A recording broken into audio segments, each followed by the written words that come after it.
तो अपने लोग सुनते हैं, आगे बढ़ते हैं। कल मंगलाचरण का श्लोक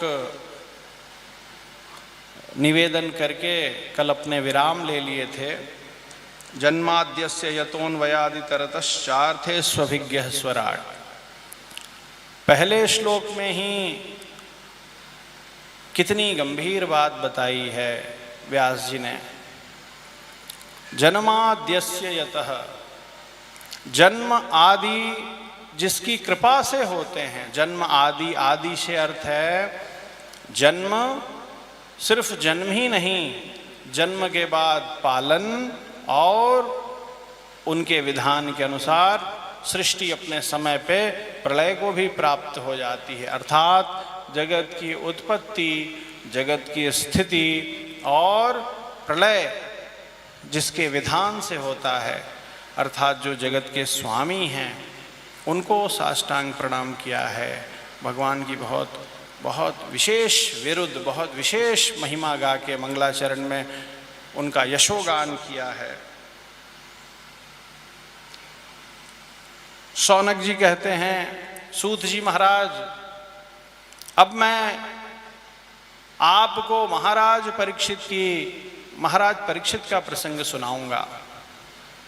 इसका कारण है कि यहीं से भगवान के अनेक कथाओं का उद्गम होता है। भगवान के अनेक कथा प्रसंगों को हमें सुनने का सौभाग्य मिलता है। कहीं न कहीं से तो प्रारंभ करना है। कल तो महात्म्य में गोकर्ण आदि का उपाख्यान था, तो परीक्षित से शुरू करते हैं, परीक्षित की कथा से शुरू करते हैं। परीक्षित की कथा से कुछ पूर्व कुछ भागवत की भूमिका बताते हैं कि आखिर इस भागवत शास्त्र की रचना क्यों हुई, व्यास जी ने इसको लिपिबद्ध क्यों किया। तो बताते हैं, जैसा आप सब जानते हैं, कल के अध्याय में सुन चुके हैं, नैमिषारण्य दिव्य क्षेत्र में शौनक सूत आदि 88,000 ऋषि बैठ के ज्ञान यज्ञ कर रहे हैं। बैठ के चरम तत्व क्या है, जीवन का परम तात्पर्य क्या है, इसके निष्कर्ष पे जा रहे हैं। ऋषियों का सत्संग चल रहा है और उनके बीच में ये बात आ रही है। तो बताते हैं कि एक समय की बात है, वेद व्यास जी महाराज ने 17 महापुराणों की रचना कर दी थी और 1 लाख श्लोक से भी ज़्यादा संख्या वाले महाभारत इतिहास ग्रंथ की भी उन्होंने, इतिहास ग्रंथ को भी लिख दिया था। वेद व्यास जी तत्वज्ञानी थे, दूरदर्शी थे। वेद व्यास जी ने देखा कलयुग आने वाला है, मनुष्यों की आयु कम हो रही है, मनुष्यों की धी बुद्धि धारण क्षमता सब कुछ कम हो रही है। इसलिए अपौरुषेय जो वेद है उसके 4 विभाग कर दिए वेद व्यास जी ने। उनसे पूर्व वेद एक ही था। वेद माने ज्ञान। भगवान की कृपा से ब्रह्मा जी को जो ज्ञान मिला था सृष्टि के आदि में, उसका 4 विभाग किया। ऋग्वेद, यजुर्वेद, सामवेद, अथर्ववेद, ऐसे विभाग कर दिया। इसलिए ताकि परिपूर्ण वेद को किसी एक व्यक्ति के द्वारा धारण किया जाना असंभव है। सतयुग, त्रेता, द्वापर आदि युगों में यह संभव था। वेद को श्रुति कहते थे, अर्थात गुरु जी ने अपने मुख से जो कहा, शिष्य उसको सुना और शिष्य को हृदय में बस गया, वास कर लिया। अभी कलयुग में ऐसा नहीं होगा। कलयुग में हो सकता है क्या ऐसा? कोई नहीं बोल रहा है। दास के तो नहीं होता है, आप लोग के होता होगा तो बात अलग है। इसलिए श्रुति नाम हट गया। हटा नहीं, पुराने युगों में प्रचलित था, अभी नहीं। अभी लोगों को क्या याद होता है, ये कहने की बात नहीं है। लोगों का मतलब दास भी उसी में है। अभी जरा केशव नारायण गा के सुनाओ तो, पहली बार कोई सुनेगा तो गा देगा, केशव नारायणा माधव गोविंद मधुसूदना, मुश्किल है। और अभी जरा कोई गाली बक दे तब क्या होगा, सियावर रामचंद्र की याद हो जाएगा ना। कोई नहीं बोल रहा है। अभी भगवान के पास आए, भगवान को साष्टांग दंडवत किया और पुजारी जी महाराज ने भगवान का तीर्थ दिया। वो तीर्थ में सुगंध और स्वाद दोनों है, बिल्कुल है। अरे भगवान से स्पर्श, भगवान के उपयोग का जल है तो उसमें सुगंध नहीं होगा क्या? क्या बात करते हो, सुगंध ही सुगंध होगा। उसका कुछ अनुभव है तीर्थ का। तीर्थ को कैसे लेते हैं, कैसे लेते हैं? तीर्थ लेना सीख लो, प्रसाद लेना सीखना चाहिए। नहीं तो कल वो माता जी थी ना, कल वाले कथा में एक माता जी थी, उनको प्रसाद मिला था। माता जी का नाम सबको याद है, क्या नाम था? हाँ जय हो, दास को पता था, पता है। तो वो माता जी ने प्रसाद का जो, तो हमारे प्रिय आत्मबंधुओं, वो तीर्थ का जो स्वाद है, जो अनुभव है, जो उसकी विशेषता है, वो कितने दिन तक याद रहेगी?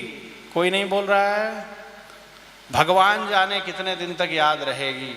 लेकिन लोग तिरुपति दर्शन करने जाते हैं, तिरुमला हमारे वेंकट बाबू के दर्शन के लिए जाते हैं।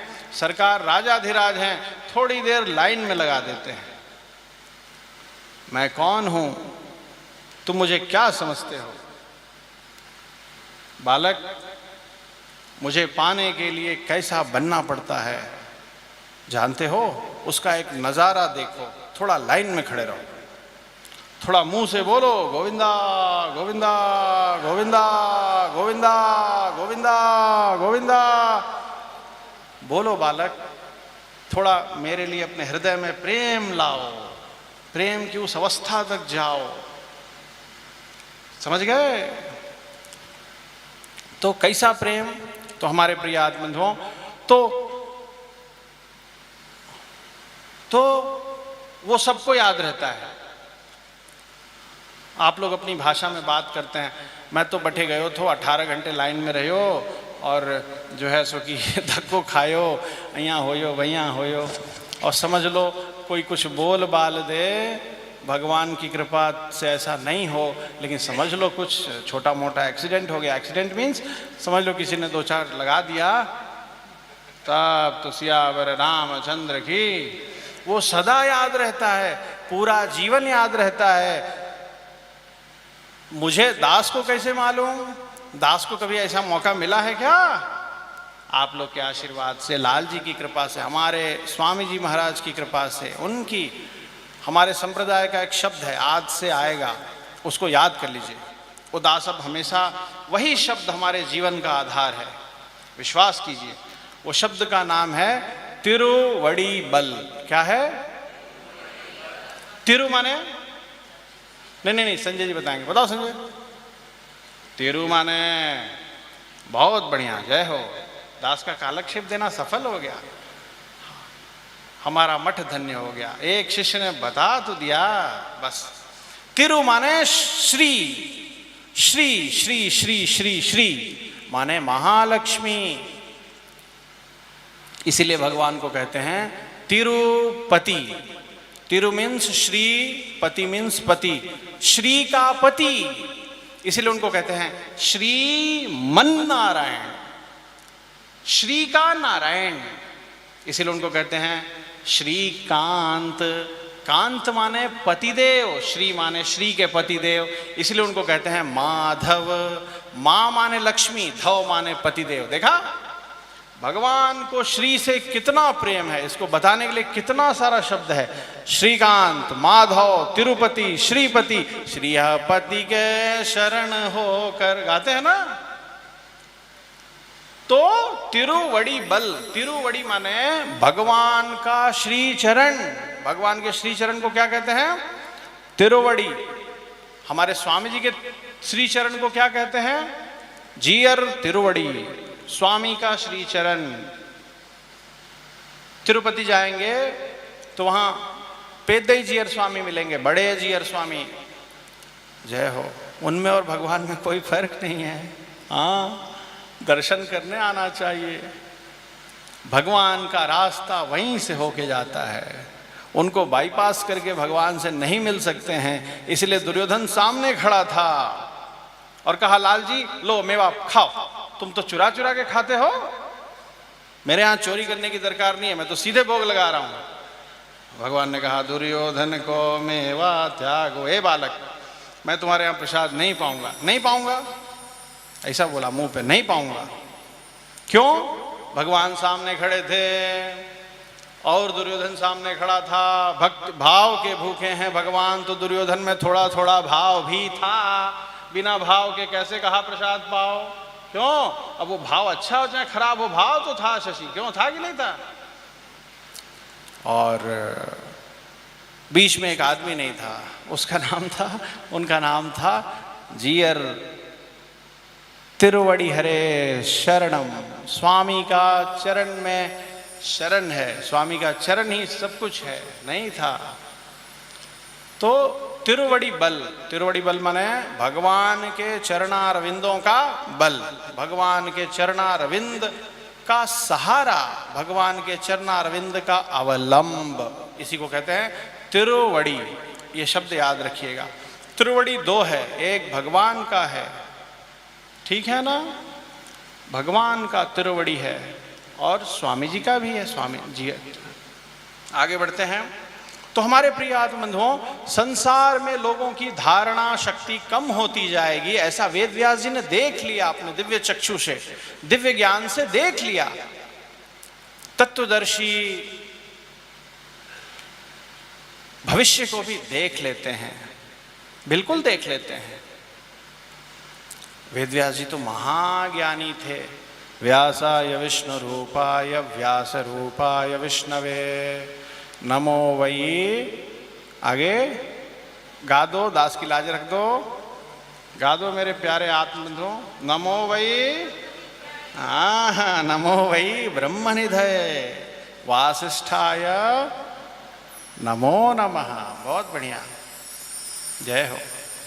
नमो वै ब्रह्म व्यासाय विष्णु रूपाय। भगवान के परम दास हैं, इतने महान हैं कि भगवान की छवि देखते हैं लोग उनमें, कहते हैं व्यासाय विष्णु रूपाय। अरे व्यास जी साक्षात विष्णु रूप हैं, श्रीमन नारायण। इनका वाणी, इनका कार्य, इनका अद्भुत, ऐसे विशेष हैं कि उनका जन्मदिन ही, उनका जन्म का तिथि ही गुरु पूर्णिमा महोत्सव है, मालूम है ना, व्यास पूर्णिमा। तो हमारे प्रिय आत्मबंधुओं, उन्होंने देख लिया कि धारणा शक्ति कम हो रही है। हम भगवान के विषय में जो बताएंगे वो सुन के याद नहीं कर पाएंगे, श्रुति सुन के भूल जाएंगे। हाँ, उल्टी सीधी बातें सुन के नहीं भूलेंगे, भजन भूल जाएंगे, गाने याद करेंगे, और भजन भी तब याद करेंगे जब वो गाने के धुन पे होंगे। हाँ, ऐसा कैसे हो सकता है? भगवान की सेवा, भगवान का विधि विधान, भगवान का अनुभव, भगवान का स्तोत्र हमारे धुन के हिसाब से कैसे हो सकता है? उनका अपना धुन है, हमें उसके पीछे पीछे चलना है। उनका धुन अलग है साहब, है कि नहीं? कैसा है उनका धुन बताइए, कोई एक श्लोक गाइए, कुछ भी।